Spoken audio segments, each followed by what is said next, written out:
बिस्मिल्लाहिर्रहमानिर्रहीम। अस्सलाम वालेकुम। कैसे हैं आप लोग? उम्मीद करता हूं कि आप खैरियत से होंगे। आइए आज के टॉपिक की तरफ चलते हैं।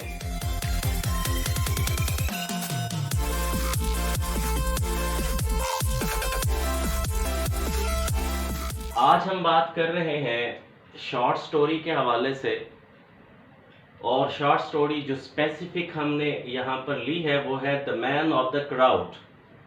The man of the crowd written in 1840 में लिखी गई थी, और ये लिखी थी Edgar Allan Poe. Edgar Allan Poe जो हैं उन्होंने ये स्टोरी लिखी थी, short story the man of the crowd. पैदा हुए जनवरी 1809 में, बॉस्टन के मकाम पर पैदा हुए। डेथ हुई उनकी अक्टूबर 7, 1849 में। 19th of जनवरी 1809 पैदाइश और डेथ अक्टूबर 7, 1849। वहां पर क्या हुई थी? इस ईयर में इनकी डेथ हुई। अमेरिकन राइटर भी है और अमेरिकन पोइट भी हैं, और उसके साथ साथ एडिटर और लिटरेरी क्रिटिक भी हैं। यानी ये चार चीजें ये करते हैं, राइटर, पोइट और एडिटर और लिटरेरी क्रिटिक भी है यहाँ पर। अब अगर हम बात करें कि कब पब्लिश हुई थी ये story, the man of the crowd publish हुई 1840 दिसंबर में जो है ये पब्लिश हुई। और इसका पब्लिशर जो थे वो बर्टन जेंटलमैन्स मैगजीन, ये इसके क्या थे जी? पब्लिशर्स थे।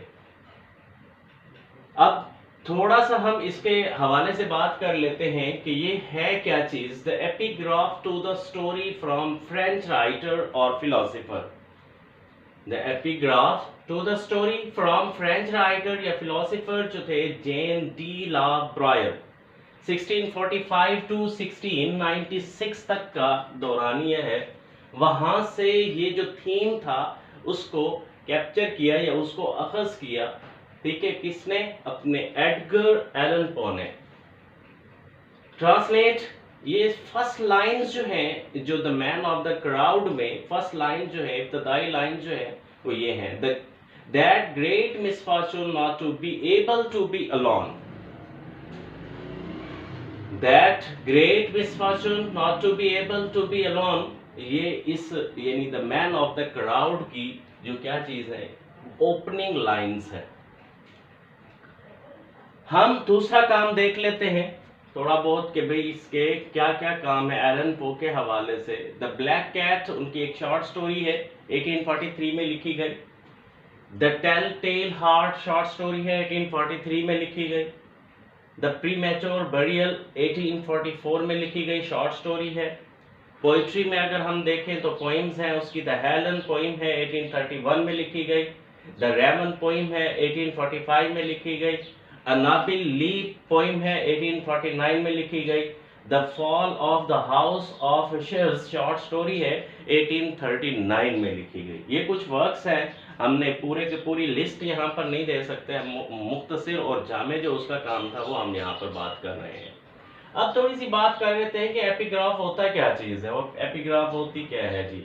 An epigraph can serve different purposes such as it can be used as a summary, introduction, example or an association with some famous literary work so as to draw a comparison or to generate a specific context for the piece।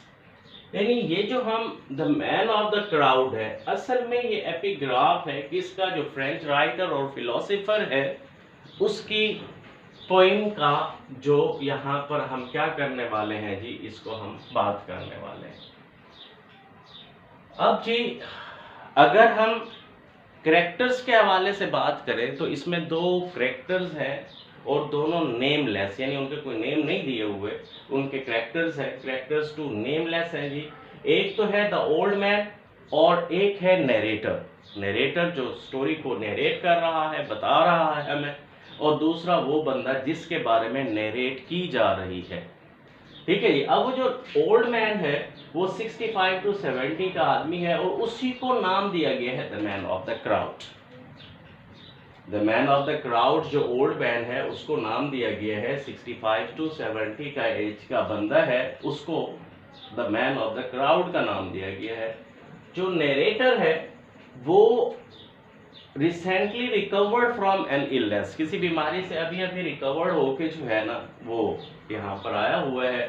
अब वो कहाँ पर बैठा हुआ है? D coffee house में बैठा हुआ है, लंदन की एक प्लेस है, वहां पर बैठा हुआ है खिड़की के करीब, और कॉफी भी सिप कर रहा है, पी रहा है, और उसके साथ साथ वो लोग जो वहां पर हैं कुर्ब जवार में या उसके बाहर वाले, उनको भी वो क्या कर रहा है, देख रहा है। थ्रूफेयर रोड पर से जो लोग गुजर रहे हैं, जो आ रहे हैं, उनके हवाले से, ठीक है जी। अब वो कौन कौन लोग हैं? सीनियर एंड जूनियर क्लर्क्स हैं वहां पर, गैबलर्स हैं, सोल्जर्स हैं, पिक पॉकेट्स हैं, स्ट्रीट बैगर्स हैं, ड्रंकर्स हैं, यंग गर्ल्स हैं, स्वीपर्स हैं, यानी सारे लोग जो हैं उसके आमने से क्या हो रहे हैं, आमने सामने से गुजर रहे हैं, और वो उनको क्या कर रहा है, बड़ी तवज्जो के साथ और इल्हामात से क्या किया जा रहा है, देखे जा रहा है उनको, इन लोगों को। अब इसी दौरान उसकी जो अटेंशन होती है, उसकी जो तवज्जो होती है, वो डाइवर्ट होती है एक ऐसे आदमी की तरफ जो बूढ़ा आदमी है, और वो वहां पर क्या चीज है जी, वहां से गुजर रहा है। अब किस तरह का है?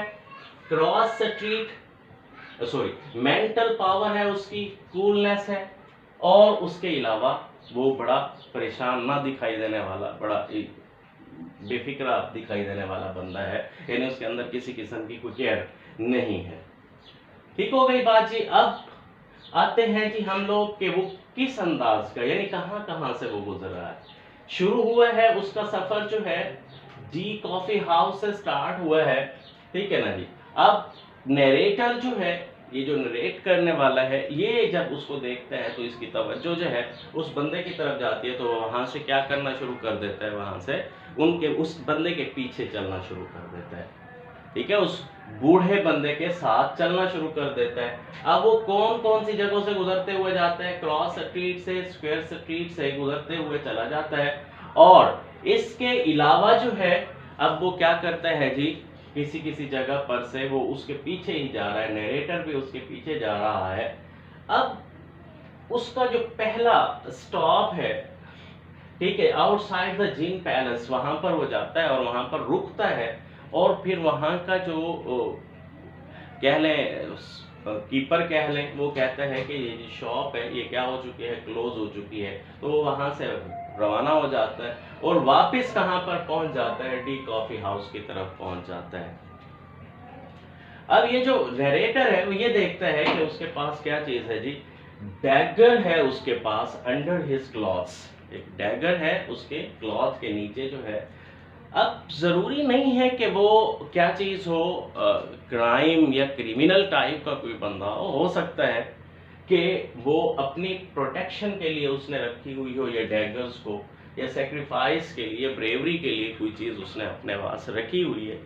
तो पॉसिबल ये भी हो सकता है, पॉसिबल ये है कि कोई क्रिमिनल भी हो सकता है। तो जब ये चीज नरेटर देखता है तो उसको फॉलो करना बंद कर देता है और कहता है कि कोई फायदा नहीं है इसके पीछे पीछे जाने का, मैं सारी सुबह से लेकर शाम से शुरू हुआ हूँ, फिर सुबह हो गई है, फिर उससे अगला दिन भी आ गया है, अब मैं इतनी देर से इसके पीछे चल रहा हूँ तो अब मैं थक गया हूँ, मजीद इसके पीछे जाने की कोई ज़रूरत नहीं है।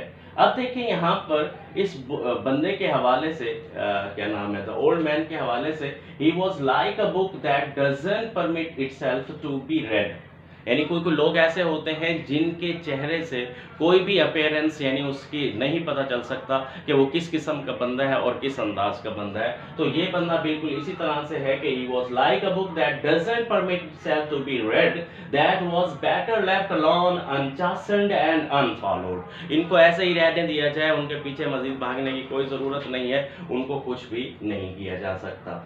कंक्लूजन हमारे पास क्या आता है इसका जी, this old man is the man of the crowd, क्या करता रहता है, क्राउड में चलता फिरता रहता है। तो वो कहता है, जो नरेटर है वो एंड करता है, कंक्लूड करता है, this old man is the man of the crowd, a criminal genius who is never alone, this old man I said at length. Narrator कहता है, I said at length, is the type and the genius of deep crime. He refuses to be alone. He is the man of the crowd.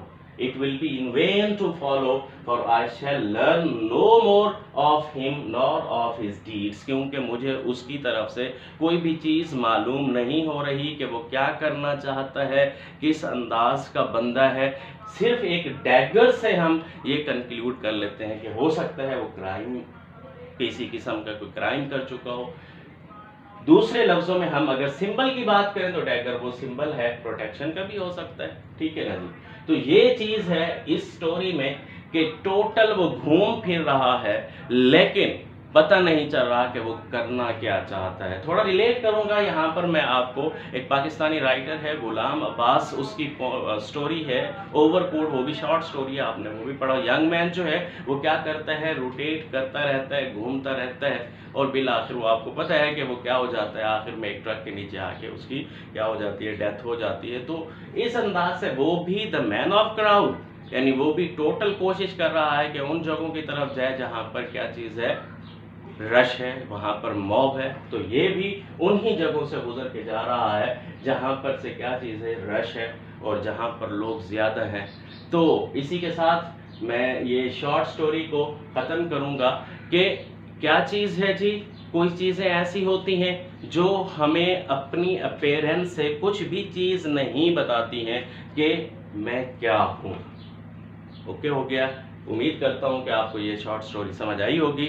अगली video तक अल्लाह हाफिज़।